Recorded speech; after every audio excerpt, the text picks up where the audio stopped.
तो दोस्तों, आज की कहानी की शुरुआत होते हुए हमें रिचर्ड नाम के एक आदमी को दिखाया जाता है। यहाँ पर हम देख पाते हैं कि रिचर्ड इस वक्त अपने डॉक्टर के पास बैठा हुआ है। यहाँ पर उसका डॉक्टर उसे बताता है कि उसे लंग्स कैंसर हो चुका है। इसके साथ साथ वो डॉक्टर बताता है कि उसकी जिंदगी बस 6 महीनों की मेहमान है। हम जान पाते हैं कि रिचर्ड एक कॉलेज में लिटरेचर प्रोफेसर होता है और अब जब रिचर्ड को पता चलता है कि वो एक इतनी गंभीर बीमारी से गुजर रहा है तो वो काफी ज्यादा उदास हो जाता है और डिप्रेशन में चला जाता है। अब इस वक्त हम देखते हैं कि शाम होने के बाद रिचर्ड अपनी फैमिली के साथ डिनर करने लगता है। यहाँ पर उसकी बेटी का नाम हम ओलिविया जान पाते हैं और उसकी वाइफ का नाम वेरोनिका जान पाते हैं। यहाँ उसकी बेटी ओलिविया उसे बताते हैं कि उसे लड़कों से ज्यादा लड़कियों में इंटरेस्ट है, यानी वो लेस्बियन टाइप की है। लेकिन यहाँ पर रिचर्ड को लगता है कि शायद ओलिविया अपनी टीन उम्र से गुजर रही है और इस उम्र में ये सब होना एक आम बात है, इसीलिए वो उसकी बातों को ज्यादा सीरियसली नहीं लेता। तभी ये देखने के बाद ओलिविया वहां से काफी गुस्सा होकर चली जाती है। यहाँ पर रिचर्ड अपनी वाइफ को अपनी बीमारी के बारे में बताना चाहता है। अब वो अपनी वाइफ को कुछ बता पाता इससे पहले उसकी वाइफ उसे बताती है कि मेरा तुम्हारे बॉस के साथ अफेयर चल रहा है। लेकिन रिचर्ड की नजर में उसका बॉस बहुत ही घटिया इंसान है। लेकिन यहाँ पर रिचर्ड को अपनी वाइफ की बातों से कुछ ज्यादा फर्क नहीं पड़ता, जिसके बाद वो हंसने भी लगता है। अब उसका ऐसा रवैया देखने के बाद उसकी बीवी भी उससे नाराज होकर वहां से चली जाती है। अब हम देखते हैं कि रिचर्ड डिनर टेबल पर अकेला बैठकर खाना खाता है और इस वक्त वो अपना डिसाइड करता है कि अपनी आगे की जिंदगी वो अपने हिसाब से जिएगा।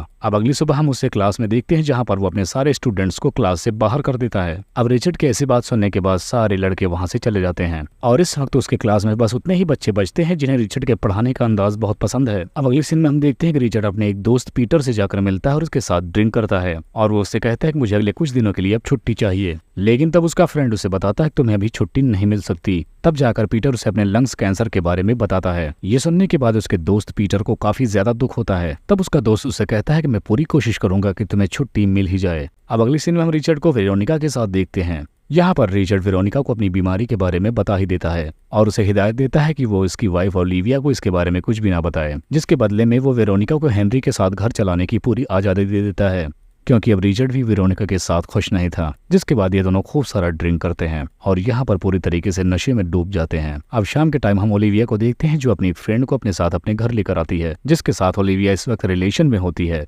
यहाँ उसके साथ वो घर आकर अपने पेरेंट्स को अपने रिलेशन के बारे में बताती है और उसके घर वाले भी ओलिविया के रिलेशन को एक्सेप्ट कर लेते हैं। लेकिन अपने पेरेंट्स को खुद इतना ज्यादा नशे में देखने के बाद ओलिविया वहां से चली जाती है। अब अगली सुबह हम रिचर्ड को देखते हैं पूरी क्लास के सामने ही वो स्मोकिंग करने लगता है। हालांकि रिचर्ड ने इससे पहले स्कूल में कभी ऐसी हरकत नहीं की थी। इसके बाद रिचर्ड अपने क्लास में एक क्लियर नाम की लड़की को देखता है जिसके फादर का नाम हेनरी होता है और ये वही आदमी है जिसके साथ इसकी वाइफ का रिलेशन चल रहा है। यहाँ पर क्लियर रिचर्ड को बताते हैं कि वो अपने अंकल को बिल्कुल भी पसंद नहीं करती। तब रिचर्ड अपने खास स्टूडेंट को बताता है कि हमें हमारी लाइफ को खुलकर जीना चाहिए, अपनी मर्जी से जीना चाहिए, क्योंकि हमें इस बात का बिल्कुल अंदाजा नहीं कि हमारी जिंदगी का कौन सा दिन आखिरी हो जाए। जिसके बाद रिचर्ड अपने सारे स्टूडेंट्स को एक पब में लेकर जाता है और उन सबको यहाँ पर खूब नशा करवाता है। तभी वहाँ के एक वेटर औरत रिचर्ड के साथ फ्लर्ट करने लगती है, जिसके बाद रिचर्ड वहाँ से बाथरूम का बहाना बनाकर वो उस औरत को पेलने के लिए चला जाता है और बिना शोर शराबा किए वापस अपने स्टूडेंट के पास आ जाता है और यहाँ पर वो अपने सारे स्टूडेंट्स को एक खास तरह की बुक पढ़कर आने के लिए कहने लगता है। अब अगले सीन में हम रिचर्ड को उसकी फैमिली के साथ देखते हैं जहाँ पर रिचर्ड की वाइफ अपनी बेटी से माफी मांगती है, जिसके बाद ओलिविया भी अपनी मॉम को माफ कर देती है और इसके बाद ये तीनों साथ में मिलकर डिनर करते हैं। अब अगले सीन में हमें दिखाया जाता है कि रिचर्ड की एक खास स्टूडेंट सारे लोगों को एक बुक के बारे में बता रही होती है। अब ऐसा देखने के बाद रिचर्ड को उस पर बहुत गर्व होता है, क्योंकि रिचर्ड भी यही चाहता था। अब शाम का वक्त होता हम देखते हैं कि रिचर्ड अपने घर पर होता है और अपनी बेटी से बातें कर रहा होता है। यहाँ पर रिचर्ड की बीवी रिचर्ड को बताती है कि जब तुम मॉम के बारे में सब कुछ जानते हैं कि उनका अफेयर किसी और से चल रहा है तो आप कैसे उनके साथ खुश रह सकते हैं। तब यहाँ पर रिचर्ड अपनी बेटी को समझाता है कि यहाँ पर हर कोई आजाद है, वो किसी का बंधा हुआ नहीं है, जिसकी जो मर्जी वो इंसान वो काम कर सकता है और अपने हिसाब से जिंदगी जीने की सबको आजादी है, इसीलिए मुझे उसके अफेयर से किसी भी तरह का कोई फर्क नहीं पड़ता। अब अगले सीन में हम देखते हैं कि रिचर्ड सारे बच्चों को क्लास से बाहर एक बागीचे में ले जाकर क्लास देता है और वहीं पर अब ड्रिंक भी करने लगता है। अब रिचर्ड अपनी परेशानी को दूर करने के लिए और भी ज्यादा नशीले पदार्थ इस्तेमाल करने लगता है, लेकिन पीटर को उसकी यह हरकत बिल्कुल पसंद नहीं आती, क्योंकि वो उसका सच्चा दोस्त था और उसे परेशान नहीं देख सकता था। अब उसका दोस्त रिचर्ड को एक ऐसी जगह पर ले जाता है जहां पर बहुत सारे पेशेंट उसी तरह से होते हैं। ये सारे लोग एक सपोर्ट ग्रुप होते हैं जो एक दूसरे की मदद करते हैं ताकि एक दूसरे की टेंशन को कम किया जा सके। लेकिन रिचर्ड इस ग्रुप को ज्वाइन करने से इनकार कर देता है और बल्कि रिचर्ड उन्हें एडवाइस देता है कि वो भी अपनी जिंदगी बची हुई हंसी खुशी से बिताएं अपनों के साथ। और इतना कहकर रिचर्ड वहां से चला जाता है और पीटर को अपने साथ लेकर एक बार में जाकर बहुत सारे ड्रिंक करता है। यहाँ पर रिचर्ड पीटर से कहता है कि वो अपनी मौत का और इंतजार नहीं कर सकता और अपनी फैमिली पर बोझ पड़ने से पहले ही वो खुदकुशी कर लेगा। ये सुनने के बाद पीटर बहुत ज्यादा इमोशनल होकर उसके गले से लग कर रोने लगता है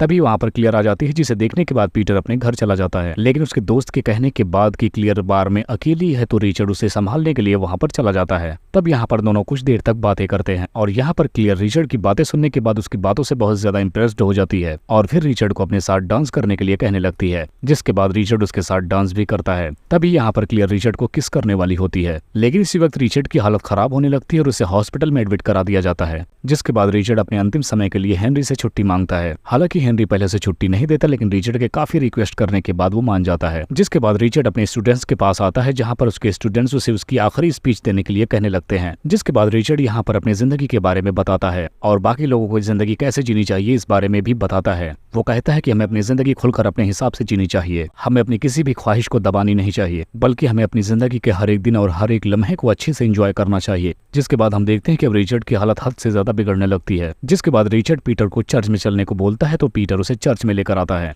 तब यहाँ पर रिचर्ड पीटर को गले से लगाकर बहुत ज्यादा रोता है। जिसके बाद रिचर्ड अपने घर पर एक बड़ी सी पार्टी रखता है, जहाँ पर वो अपनी वाइफ और उसके हस्बैंड को भी इनवाइट करता है। तब यहाँ पर रिचर्ड सबको अपनी बीमारी के बारे में बता देता है और यहाँ पर वो कहता है कि उसकी वाइफ का किसी और के साथ अफेयर होने के बावजूद उसने उसे प्यार करना नहीं बंद किया, बल्कि वो आज भी उसे उतना ही प्यार करता है। जिसके बाद रिचर्ड अपनी वाइफ वेरोनिका के पास आता और उसे अलविदा कहता है और वहाँ से सीधा वो अपने घर चला जाता है। घर पहुंचने के बाद रिचर्ड की बेटी भी बताती है कि उसके बॉयफ्रेंड से उसका ब्रेकअप हो गया है। तब रिचर्ड अपनी बेटी के मन को हल्का करने के लिए उसे ड्रिंक करने की सलाह देता है और इस वक्त वो अपनी बेटी को भी अपनी सच्चाई बता देता है कि वो किस बीमारी से गुजर रहा है और ज्यादा दिन नहीं जिंदा रहने वाला। ये सुनने के बाद ओलिविया उसे गले से लगाकर रोने लगती है। जिसके बाद रिचर्ड अपनी बेटी को आखिरी बार एक प्यार भरा किस करता है और उसे गुड बाय बोलकर अपनी डॉग को लेकर कार में बैठ जाता है और आखिर में हम देखते हैं कि वो घर छोड़कर कहीं जाने लगता है। कुछ टाइम बाद हम देखते हैं कि रिचर्ड अपनी कार को एक सुनसान जगह पर ले जाकर रोक देता है और वहाँ रोककर वो अपने गुजरे हुए कल को याद करने लगता है और खूबसूरत लम्हों को एंजॉय करता है। और ऐसा करते हुए वो बहुत जोर जोर से हंस भी रहा था और अब वो खुदकुशी करने के लिए अपनी कार को हद से ज्यादा तेज रफ्तार से खेतों से गुजारता है ताकि उसकी कार किसी चीज से टकरा जाए और उसकी मौत हो जाए।